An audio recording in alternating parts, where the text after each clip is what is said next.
Buenas tardes, mis queridos talmidim. Nos encontramos hoy a 8 de Shevat, Baruch Hashem, y como siempre nosotros iniciamos este estudio de Torah, de Sharei Hamidot, de la corrección de las cualidades, con una anécdota del Talmud, Baruch Hashem.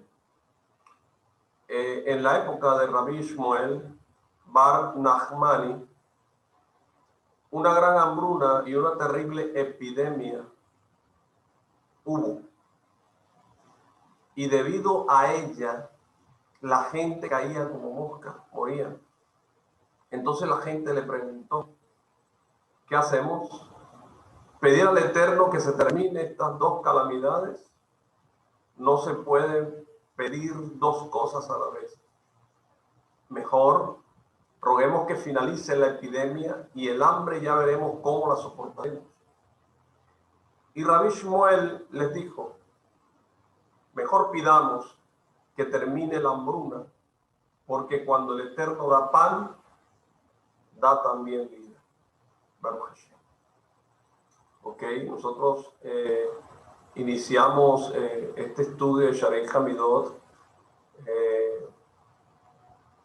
siempre para la elevación del alma del rabino Jaime Pinto y el cabot de la familia Pinto en Francia y Marruecos, en especial del rabino David Jania Pinto, en el cual nosotros basamos la mayoría de estas enseñanzas y hacemos un resumen de lo que vimos la vez pasada. La persona no debe buscar su propio honor a expensas del honor de su prójimo. Hablábamos. Y decíamos que quien hace, ¿verdad? Quien lo hace, no es considerado un fiel servidor de Hashem. Entonces, con referencia a aquel que tiene mérito y les da mérito a los demás, como Moshe Rabenu, está escrito, afortunado aquel que llega aquí, o sea, al Olam Haba, con su estudio en sus manos. Y esto fue lo que dijo Hashem, y verás mis espaldas, que no hay que utilizar la honra, ¿verdad?, para propósitos egoístas, sino para brindar honor a Hashem, que de este modo uno recibe su recompensa en el mundo venidero. La persona también debe hacer todo lo que esté a su alcance para ayudar a su prójimo, no como lo hizo Noah, ¿verdad?, que pensó solo en sí mismo y no salvó a las personas de su generación. Entonces no se entiende por qué nuestros sabios afirman que Noah era un hombre de fe débil, ya que sabemos que construyó el arca durante 120 años, advirtiéndole a su generación que vendría el diluvio. Sin embargo, cuando comenzó la lluvia, no entró al arca porque no creía que realmente Hashem provocaría un diluvio, y solo entró cuando lo forzaron las aguas.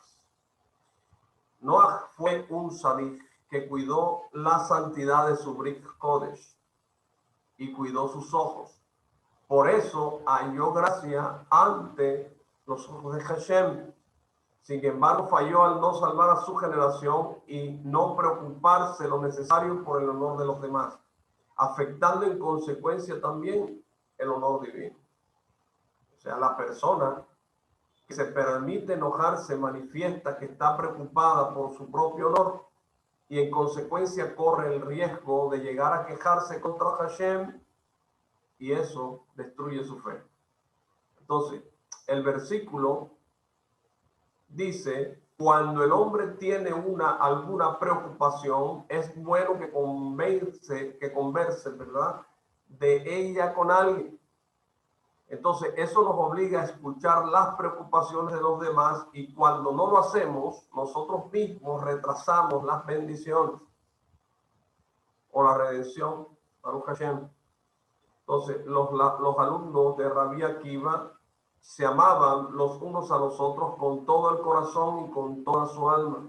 Y solamente cuando fueron castigados debido a que pensaban que el otro estaba en un nivel tan elevado que no necesitaba ninguna clase de ayuda, si ellos fueron castigados, ¿cuánto más debemos cuidarnos nosotros de que esto suceda? ¿Verdad? Entonces, solamente al ayudar al prójimo puede acelerar la redención final.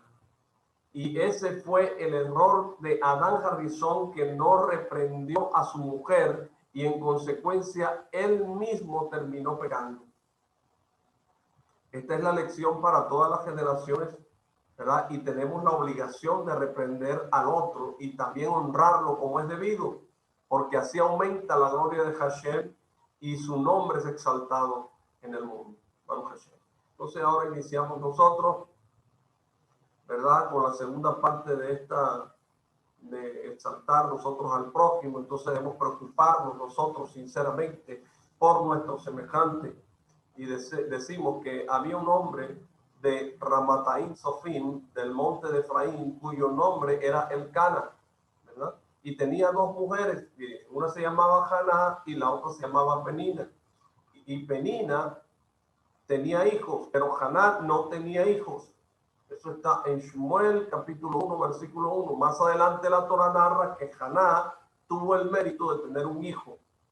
Entonces el profeta también describe la manera en la cual Penina le provocaba sufrimiento a Haná a fin de que ésta rezara desde el fondo de su corazón para que Hashem le respondiera.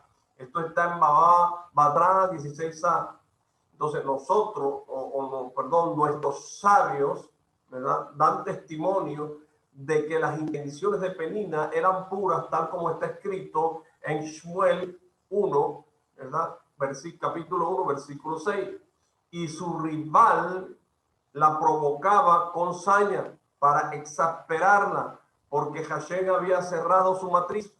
Y Rashi explica que lo hacía para provocar que rezara. Entonces, a pesar de que las intenciones de Penina eran puras, de todas maneras fue castigada tal como está escrito, ¿verdad? En Shmuel, primero, capítulo 2, versículo 5. Mientras la estéril dio a luz 7, la que tuvo muchos hijos languidecía.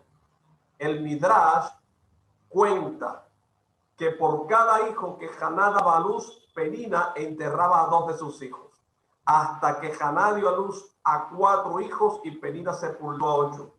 Cuando Haná esperaba a su quinto hijo, Penina temió perder a los 2 hijos que le quedaban. Entonces finalmente fue y le pidió perdón a Haná. Y Haná rezó pidiéndole a Hashem que no se llevara los 2 hijos que le quedaban a Penina. Y Hashem le respondió, aunque estaban destinados a morir, ¿verdad? Debido a que rezaste por ellos, le dijo, para que vivan, los dejaré vivir y serán considerados como tus hijos. Por eso dice en Pesictar Rabatí, al final del capítulo 43, que dice, o la estéril dio luz a 7 porque se le agregaron los 2 hijos de Penina.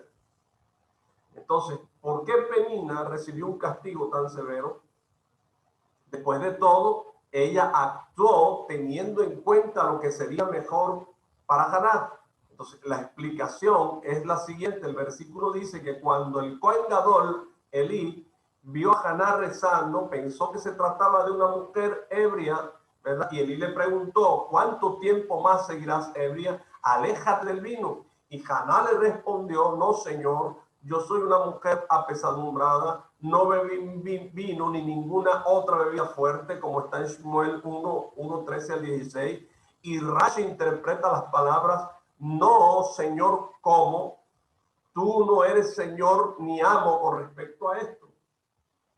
Tú mismo te das cuenta de que no posees espíritu de profecía, porque si no, habrías sido capaz de percibir que no estoy ebria. Luego está escrito que Elí la bendijo diciendo, ve en paz y que el Dios de Israel te conceda aquello que le has pedido. Su bendición se hizo realidad y al año siguiente nació el profeta Shmuel. Entonces Elí rezó por Haná y su plegaria obtuvo respuesta. Porque Penina no rezó por Haná. ¿Por qué pensó que provocarla era la mejor manera de lograr su objetivo? Entonces vamos a explicarlo, ¿verdad? De la siguiente manera. La persona que tiene un interés personal es determinado en cualquier asunto, no es capaz de percibir el dolor que puede provocarle a su prójimo, incluso sin tener la intención de hacerlo. Al contrario, está segura de que todo lo que hace es con buena intención, por amor al otro. Pero la verdad es que está prohibido afligir al prójimo, sin importar la pureza de las intenciones que tenga uno.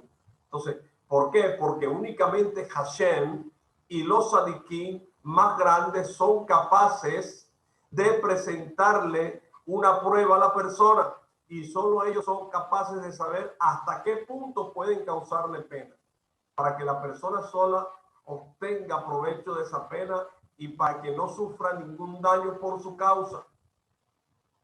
Tan solo los más grandes tzadikim pueden deshacerse de todo interés personal, elevarse por encima de todas las consideraciones ajenas y tener en cuenta solamente el genuino bien del prójimo. Dado que tanto Penina como Haná estaban casadas con el Cana, es imposible que la única intención de Penina al afligir a Haná fuera beneficiarla.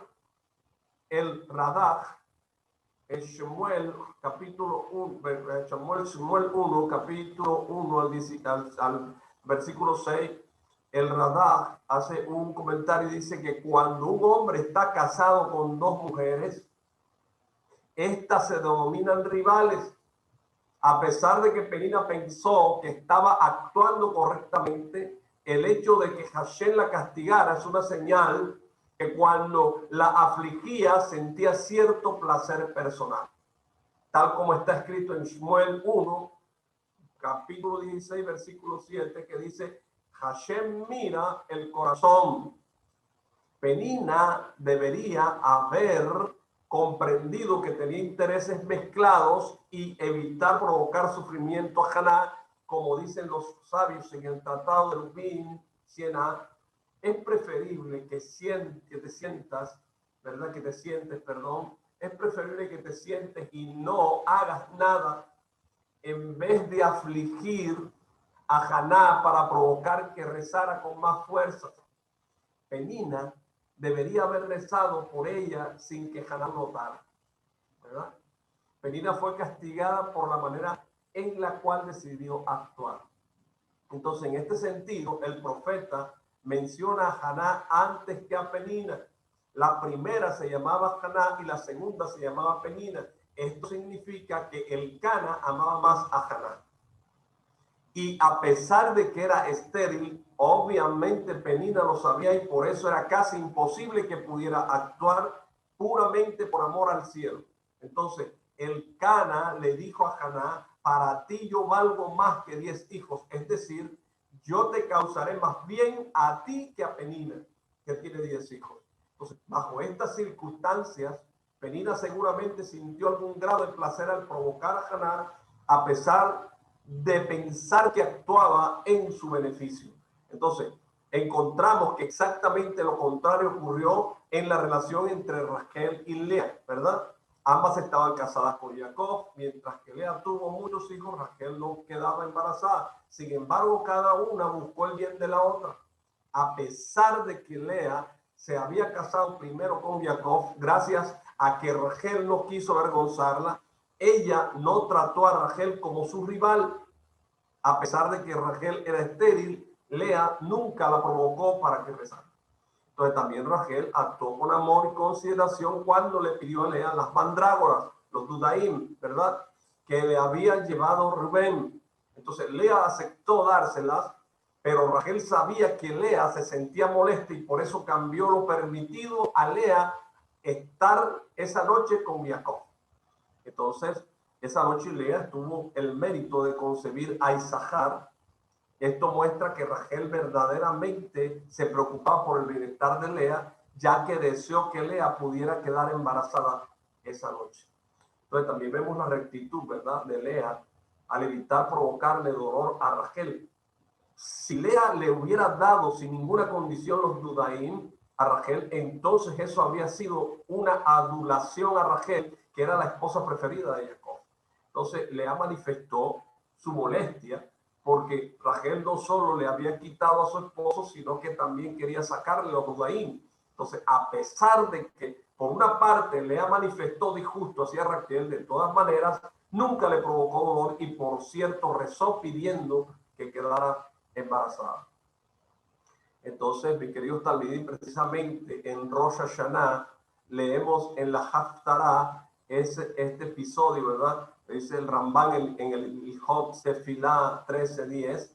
¿Para qué? Para recordar cuánto debemos cuidarnos de no provocar dolor en nuestros semejantes. Enseña a nuestros sabios en Yomá 85, ven que las transgresiones entre el individuo y su prójimo no logran expiación en Yom Kippur hasta que se obtenga el perdón de la otra persona.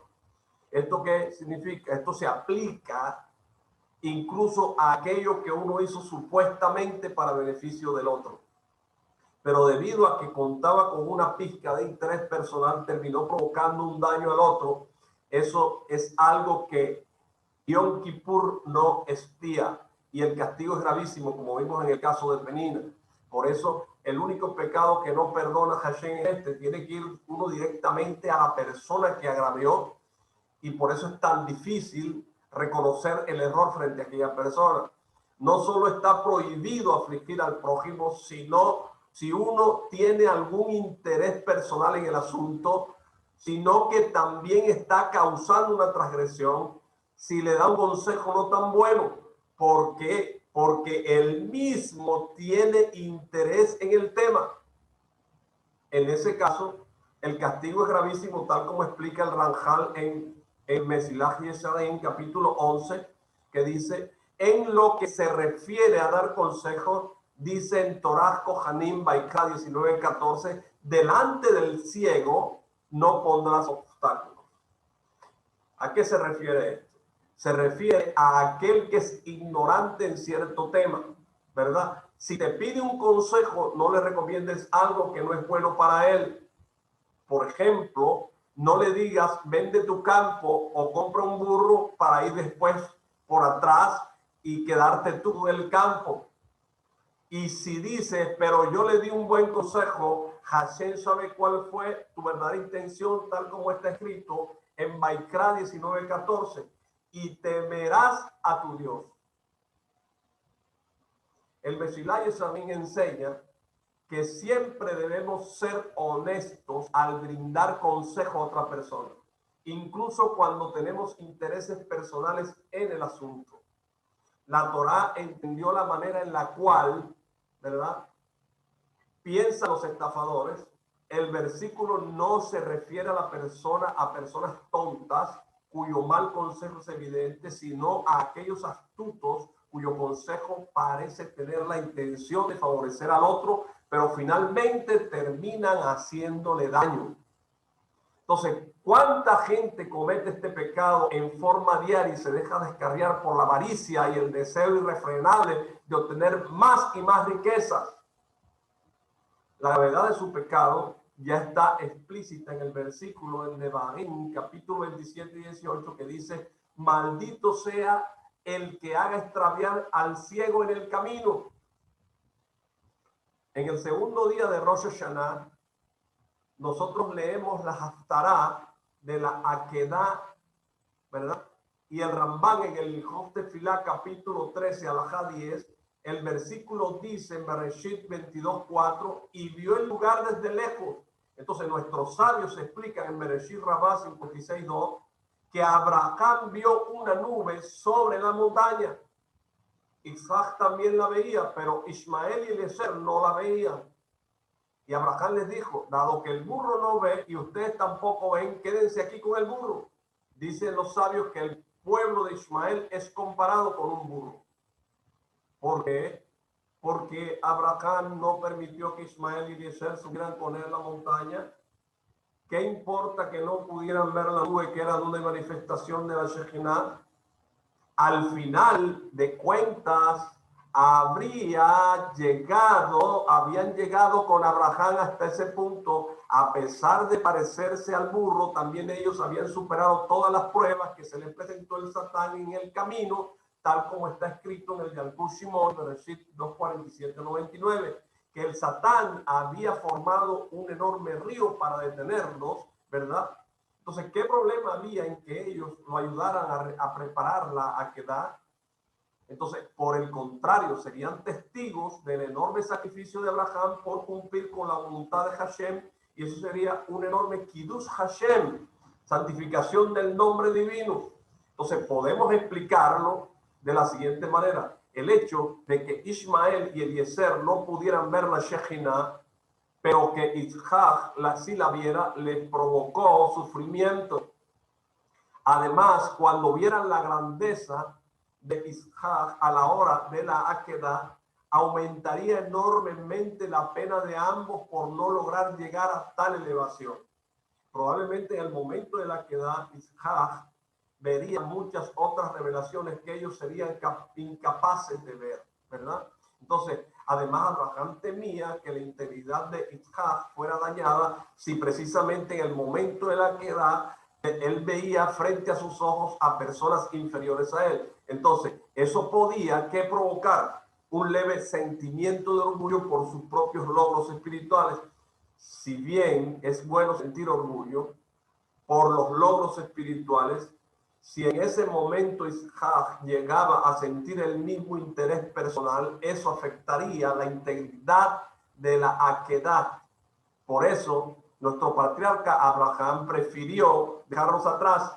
Además, esto los llevaría a reflexionar preguntándose por qué no habían tenido el mérito de ver la Shejinah, llevándolos a volver en Teshuvah. A partir de todo esto vemos que Abraham no quiso ofender a los jóvenes al dejarlos atrás, sino que únicamente pensó en el bien de ellos y en el bien de su hijo Isaac, para que fuera un sacrificio íntegro, sin ninguna falta por haber provocado dolor al prójimo. Entonces, ¿por qué? Porque, por cierto, Hashem no deseaba que el individuo haga una buena acción a costa de la honra del prójimo o de su sufrimiento. Por esta razón, Abraham decidió no actuar, no llevarlos con él, sino ordenarles que se quedaran al pie de la montaña con el burro.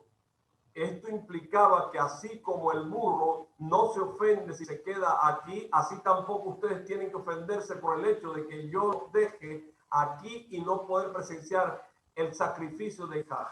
Entonces, de esta manera también ayudarán a que Isaac no pierda su integridad, sintiendo orgullo por pensar que está en un nivel superior al de ustedes. Entonces, Abraham fue sumamente cuidadoso en la manera que les habló para no ofenderlos de ninguna manera. Entonces dice el versículo en Bereshit 22:5, yo y el joven iremos hasta allá. ¿Esto qué indica? Indica que Abraham Avinu, ¿verdad?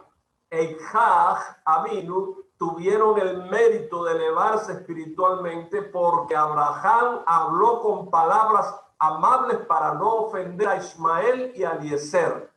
Entonces, la única forma de lograr una elevación espiritual continua es evitando ofender a los demás. Se tiene que evitar esto. Se dice que aquel que trae sangre al rostro de la persona, cuando la persona se sonroja, ya la mató, porque la ofende, porque trae a ella vergüenza. Entonces vemos que este comportamiento le permitió a Abraham llegar al pináculo del temor de Hashem, tal como está escrito en Bereshit 22:12. Porque ahora sé que eres temeroso de Hashem y no me negaste a tu hijo, a tu único hijo. ¿Esto qué implica? Implica a que, a pesar de sobreponerse a la misericordia que sentía como padre y estar dispuesto a sacrificar a su hijo, de todos modos se cuidó de no traer oscuridad sobre Isaac. Entonces, la palabra no me negaste, Hazahtá, esta se escribe con las mismas letras que la palabra Hoshech, oscuridad.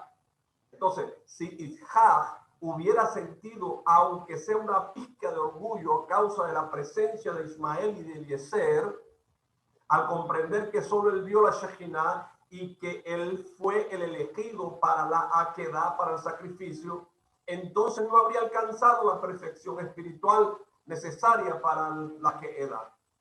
Entonces, esto muestra que muestra la perfección, ¿verdad?, de conciencia que logró nuestro patriarca Abraham, a pesar de que se encontraba camino a cumplir un acto sumamente elevado. Entonces tuvo claridad mental necesaria para preocuparse por los detalles pequeños. Su único deseo, ¿cuál era?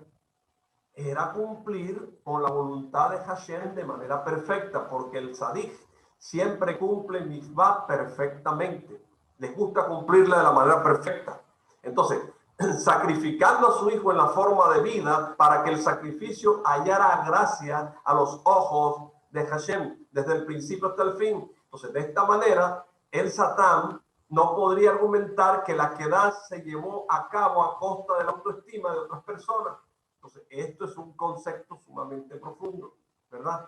Afortunado de aquel que se esfuerza por realizar todos sus actos, tanto materiales como espirituales, con integridad y sin perjudicar a nadie, mi querido Talmidín.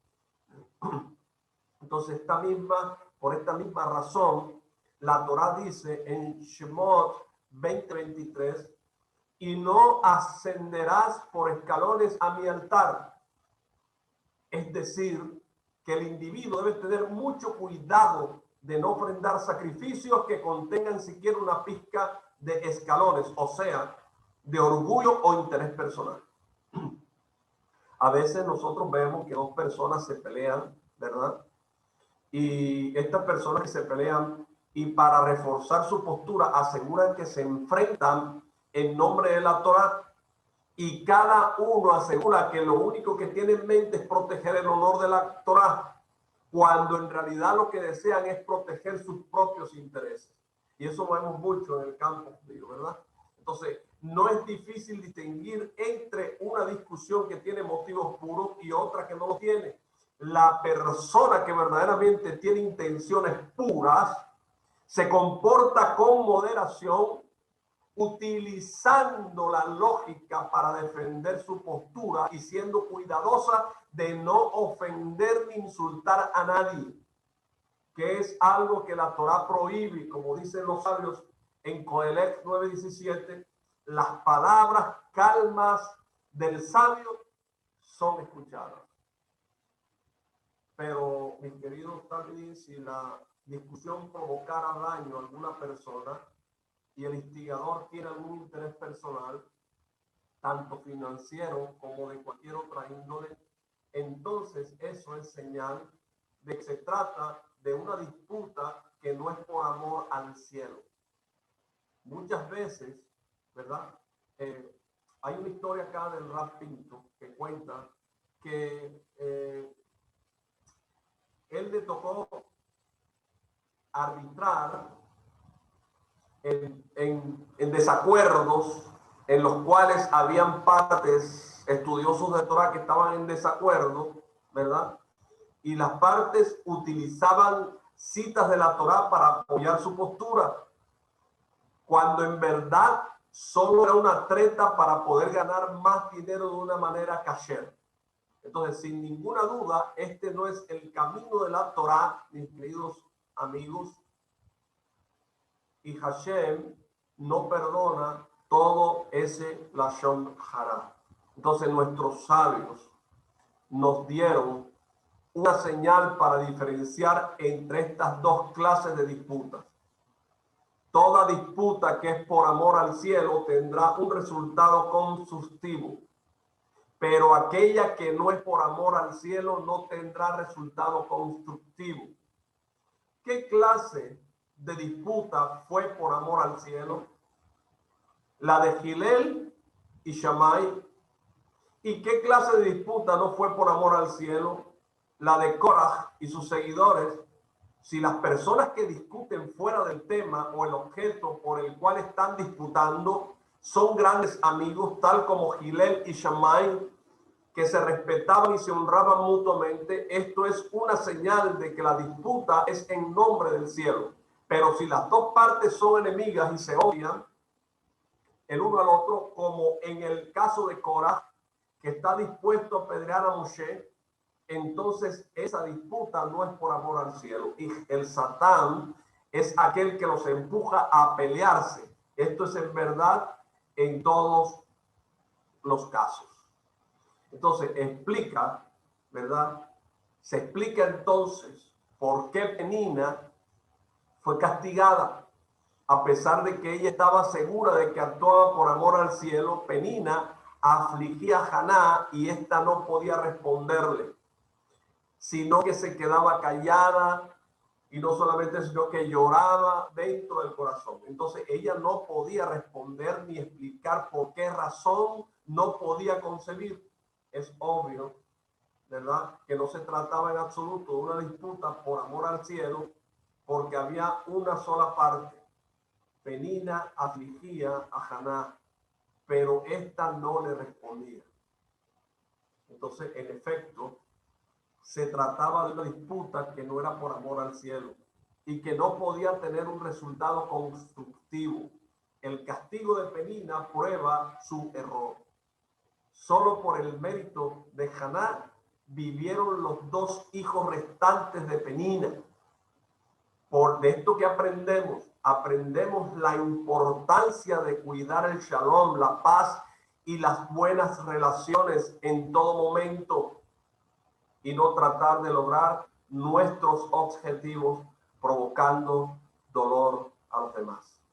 Mis queridos talmidín, agradezco mucho que estuvieran conectados escuchando este shiur. Baruch Hashem, los espero el próximo jueves para continuar con otro estudio de Sharei Haminot. Hasta pronto.